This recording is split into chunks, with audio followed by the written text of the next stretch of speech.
कहानी है जब ब्रिटिश सरकार ने भारत पर कब्जा कर पूरे भारत में अपना शासन चलाया था और सभी भारतीय उनके सामने घुटने टेक चुके थे, जिस वजह से ब्रिटिश सरकार के लोग उनके साथ गुलामों से भी बुरा व्यवहार करते थे। उसी अत्याचार के लिए ब्रिटिश सरकार ने दिल्ली में एक पुलिस थाना बनाया हुआ था, जहां वो लोगों को लगान कम देने, सरकार की बात के खिलाफ जाने या कभी अपने मनोरंजन के लिए सजा दिया करते थे।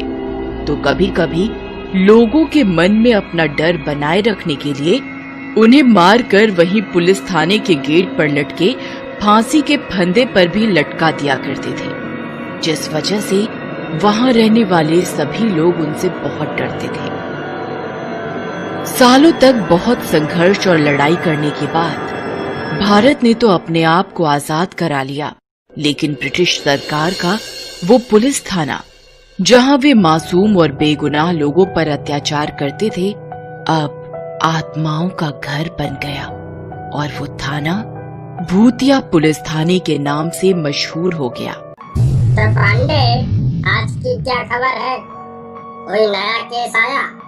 वही भूतिया थाने का भूतिया खूनी और एक अंग्रेज की लाश। भूतिया जैसा कुछ नहीं होता, ये किसी गिरोह की चाल है। इतने अंग्रेज तो मैंने अपनी पूरी जिंदगी में नहीं देखे, जितने इस थाने में आने के बाद देख लिए। पर कोई जिंदा मिल जाती तो बात ही अलग होती।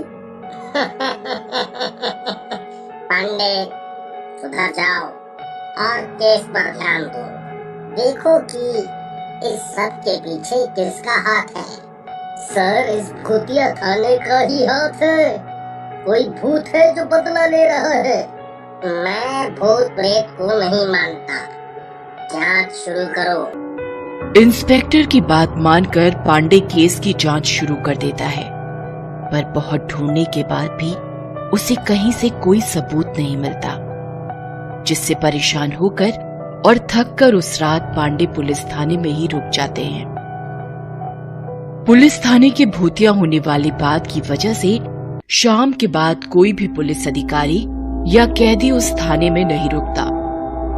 वैसे वहां मामूली चोरों के अलावा और कोई मुजरिम आता भी नहीं था, इसलिए पांडे पुलिस थाने के अंदर से कुंडी बंद करके वहीं बैठ जाता है, जहां आधी रात गुजरने के बाद पांडे को अजीब और डरावनी आवाजें सुनाई देने लगती हैं, जिन्हें सुनकर पांडे कांप उठता है। कौन है यहाँ? पांडे के यह बोलते ही उसके सामने वाली दीवार के अंदर से एक भूत बाहर निकल कर आता है, जिसके साथ पुलिस थाने के अलग अलग कोने में से और भी बहुत सारी भूत निकल कर सामने आते हैं। किसी के सिर पर गोली का निशान होता है, कोई जला हुआ होता है, किसी के पेट में तलवार घुसी होती है तो किसी के गले पर फांसी के निशान होते हैं। इन सभी भूतों को देखकर पांडे के पसीने छूटने लगते हैं। भूतों का ऐसा व्यवहार देखकर पांडे असमंजस में पड़ जाता है। ये असली भूत ही है या मेरा कोई सपना है? कोई मुझे कुछ नहीं बोल रहा, ऐसे इग्नोर कर रहे हैं जैसे मैं यहाँ हूँ ही नहीं। हम तुम्हें इग्नोर नहीं कर रहे, हमें बस तुमसे कोई दिक्कत नहीं है, इसलिए तुम्हें डराना नहीं चाहते। डरा तो तुमने पहले ही दिया है, अब और क्या बाकी हो सकता है? बहुत कुछ। उस भूत के ऐसा बोलते ही बाकी सब भूत तेजी से उड़ते हुए पुलिस थाने के गेट की तरफ बढ़ते हैं और तभी बाहर से किसी आदमी के चिल्लाने की आवाज आती है। आवाज सुनकर पांडे जल्दी थाने का गेट खोलता है और बाहर जाकर देखता है तो वहाँ एक फॉरेनर आदमी की लाश गिरी हुई होती है और सब भूत गायब हो गए। ये सब हो क्या रहा है? ये भूत सिर्फ अंग्रेज लोगों को ही क्यों मार रहे हैं? पांडे उन सभी भूतों से अपने सवाल का जवाब लेने के लिए थाने के अंदर वापस आता है, पर उसके बहुत बुलाने और पूछने पर भी वे भूत बाहर निकल कर नहीं आते, जिसके बाद वह भी थक कर उन्हें बुलाना बंद कर देता है और अपनी कुर्सी पर बैठकर सो जाता है। अगली सुबह जब इंस्पेक्टर पुलिस थाने में आता है तो पांडे उन्हें रात को घटी पूरी घटना बताता है। कितनी बार बोला है पांडे, थाने में पीकर मत बैठा करो। कोई भी सपना देखते हो और उसे सच समझकर सबको बताते हो। नहीं सर, कल रात मैं बिल्कुल होश में था और मैंने सच में भूत देखे हैं। उन्होंने एक अंग्रेज आदमी को भी मार दिया। इसका गला कटा हुआ है। पक्का किसी चोर ने पैसे लूटने के लिए मार दिया होगा।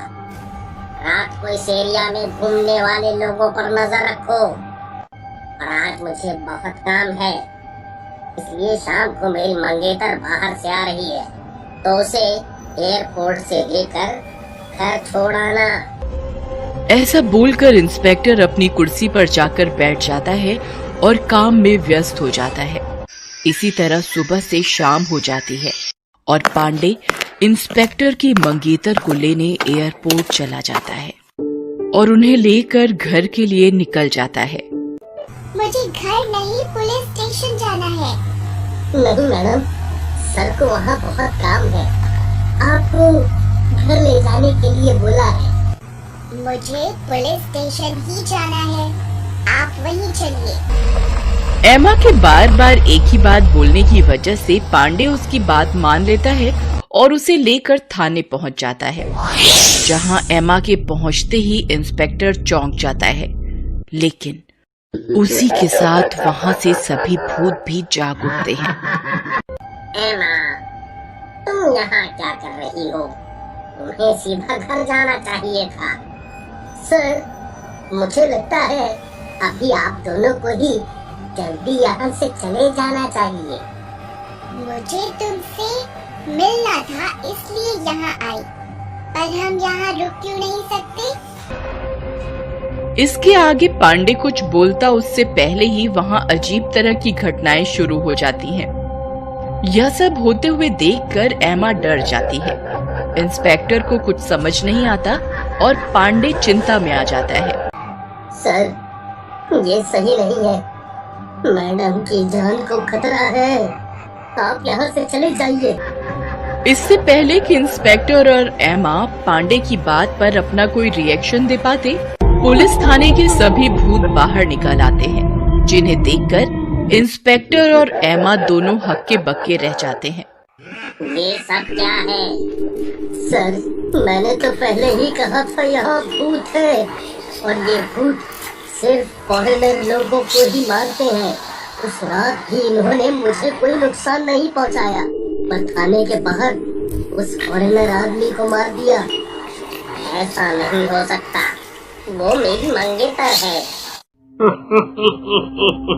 जिन्होंने हमें मारा, हम पर इतने जुल्म किए, तुम उन्हीं के यहाँ की लड़की से शादी करना चाहते हो?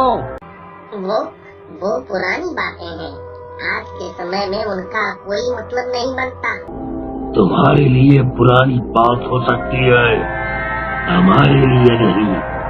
इससे तो मरना ही होगा। नहीं, प्लीज, मैंने कुछ नहीं किया। तुमने नहीं किया, पर तुम्हारे लोगों ने तो किया है। ऐसा बोलकर सभी भूत एमा को मारने के लिए आगे बढ़ते हैं। तभी पीछे से पांडे उन्हें रोकने की कोशिश करते हुए कुछ बोलना शुरू करता है। तुम्हारा पंच, पता है वो सब आजकल क्या कर रहे हैं? तुम्हारे घर के बच्चे आज विदेश में अपनी कंपनी खोलकर वहाँ अंग्रेजों से अपनी कंपनी में काम कराते हैं। तुम्हारा तो पूरा परिवार ही इस समय विदेश में रहता है। तुम्हारे परिवार के लोग तो अंग्रेजों के साथ ही बिजनेस करते हैं, और तुम्हारा परिवार भी विदेश में ही रहता है। तो जब तुम सबके परिवार वाले ही फॉरेनर्स के साथ काम करते हैं और रहते हैं, फिर तुम सब हमें क्यों रोक रहे हो और बाकी सबसे किस बात का बदला ले रहे हो? आज का समय और लोग दोनों बदल गए हैं। अब सब एक साथ मिलकर देश और अपने लोगों को आगे बढ़ाने के बारे में सोचते हैं।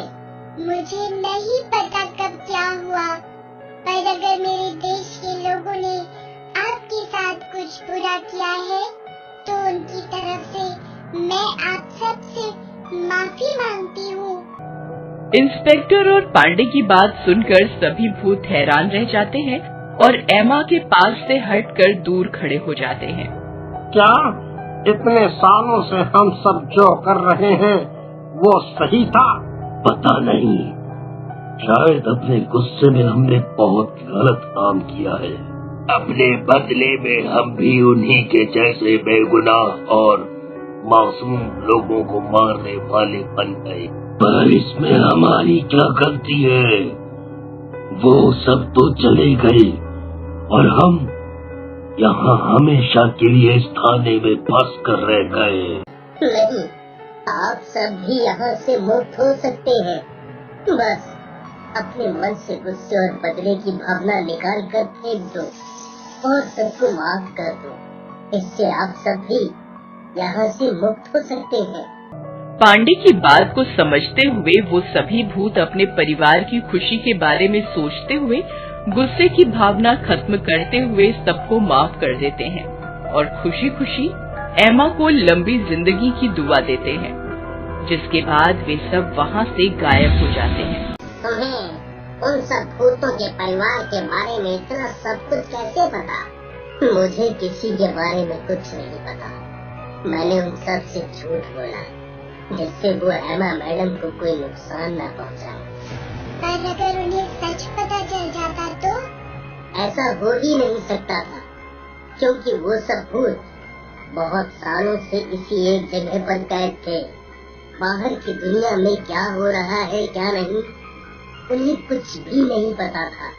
इसलिए उनसे ये झूठ बोलना आसान था। और देखिए, इसी एक झूठ ने आपकी जान भी बचा दी और उन्हें मुक्ति भी दिला दी। पांडे की बात सुनकर इंस्पेक्टर और एमा हंसने लगते हैं, जिसके बाद वे सब वहाँ से अपने अपने घर चले जाते हैं और वो भूतिया पुलिस थाना अब सिर्फ चोर और गुनहगारों के लिए भूतिया रह जाता है।